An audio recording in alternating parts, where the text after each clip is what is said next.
একটু আপনার সাথে কথা বলতে চাচ্ছিলাম যে আপনি কোথায় যাচ্ছেন? জামালপুর যাব। হয়রানি না, তবে এটা লটারির মতো আর কি। আপনি পেলেও পেতে পারেন, না পেলেও না পেতে পারেন। ওটা ভাগ্যের মতো আর কি। একটা ভাগ্যের পরীক্ষাই বলা যায়। ফাতিমা ইসলাম। আপনি কোথায় যাচ্ছেন? আমি গফরগাঁও ময়মনসিংহ। আপনি ঢাকা থেকে গফরগাঁও যাচ্ছেন।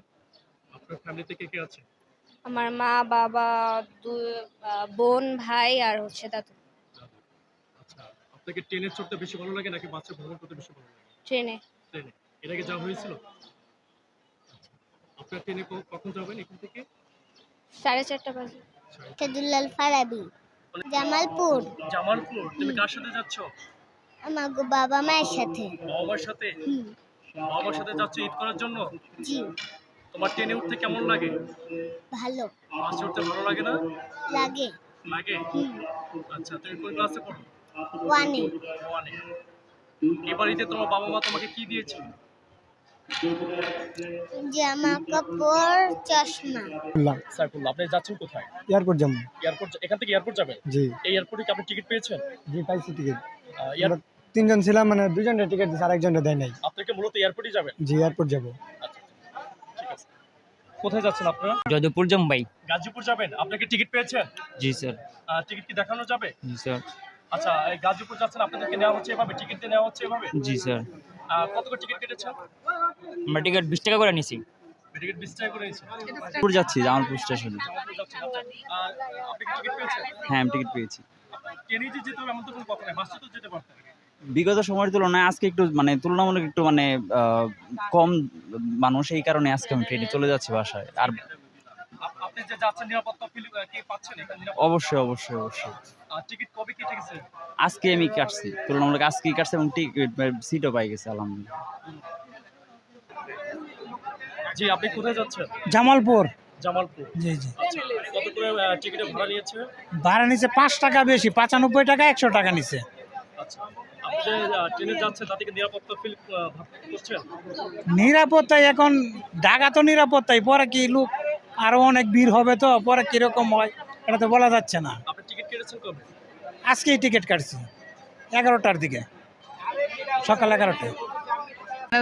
ভালোই লাগতেছে, আনন্দ অনুভব করতেছে। বাপ মায়ের সাথে ঈদ কাটাবো, ছেলে মেয়েদের ঈদ কাটাবো, এই আনন্দ উৎসাহে যাইতাছি। জামালপুরে। জামালপুর কোথায় যাবেন? নরন্দি। নরসিংদী। আচ্ছা, আপনাকে এইবার কি ট্রেনে প্রথম না আরো যাওয়া হয়েছে? না না, আমরা ট্রেনে যাতায়াত করি। মানে গত বছর তুলনায় এবার কেমন বোধ করছেন? এরকম এবার একটু ভালোই, মানে ভালো সুবিধাই। আচ্ছা, আপনার এই টিকিট কাটতে কি কোনো ভোগান্ত হয়েছে কিনা? জি না। জি? জি না, আপনার টিকিটের মূল্য নিচ্ছে কত? টিকিটের মূল্য এখনো টিকিট কাটি না, 190 টাকা। জি। ঠিক আছে। বর্তমান পরিস্থিতি নিয়ে আসলে আমরা একটু জানতে চাচ্ছিলাম আপনার কাছ থেকে। তো ধন্যবাদ আপনাকে। আমাদের 24 তারিখ থেকে ঈদের যাত্রা শুরু হয়েছে। আজকে 27 তারিখ, চতুর্থ দিন। তো আজকে সকাল থেকে আমাদের মোট ঢাকা থেকে 69টা ট্রেন প্রতিদিন ছেড়ে যায়। এর মধ্যে ইতিমধ্যেই 35টা ট্রেন চলে গেছে, এর মধ্যে 27টাই আন্তনগর। তো আমাদের ট্রেনগুলা সময় মতো স্টেশন থেকে ছেড়ে চলে যাচ্ছে। যাত্রীরাও নির্বিঘ্নে তাদের গন্তব্যস্থলে যাচ্ছেন। আমরা কালোবাজারি বা হয়রানি এই ধরনের তেমন কোনো অভিযোগ পাইনি। আর আমাদের আপনারা নিজেরাও দেখেছেন যে ট্রেনের ছাদে ভ্রমণ আমরা পুরোপুরিভাবে নিরুৎসাহিত করছি।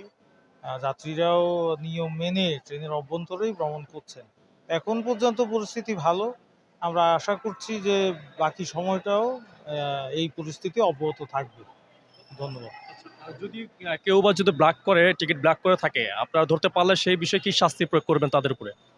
সেটা যদি কোনো টিকিট কালোবাজারি করে কেউ, সেটা আইন অনুযায়ী যেই ব্যবস্থা নেওয়া সেটাই হবে। আমাদের এখানে আইন শৃঙ্খলা বাহিনীর পর্যাপ্ত সদস্য আছে এবং আমাদের মন্ত্রণালয়ের উপসচিব থেকে শুরু করে অতিরিক্ত সচিব, সচিব স্যারও এসেছিলেন।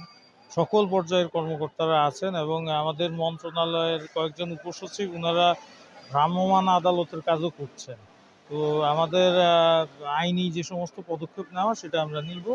যদি কোনো কালোবাজারি পাওয়া যায় আমরা পুলিশে সোপর্দ করব বা ভ্রাম্যমাণ আদালতের মাধ্যমে তাদের বিরুদ্ধে ব্যবস্থা নেওয়া হবে। দর্শক, এই ছিল আজকের সর্বশেষ কমলাপুর স্টেশনের পরিস্থিতি। Sabur Khan, channel S, Kamalapur, Dhaka.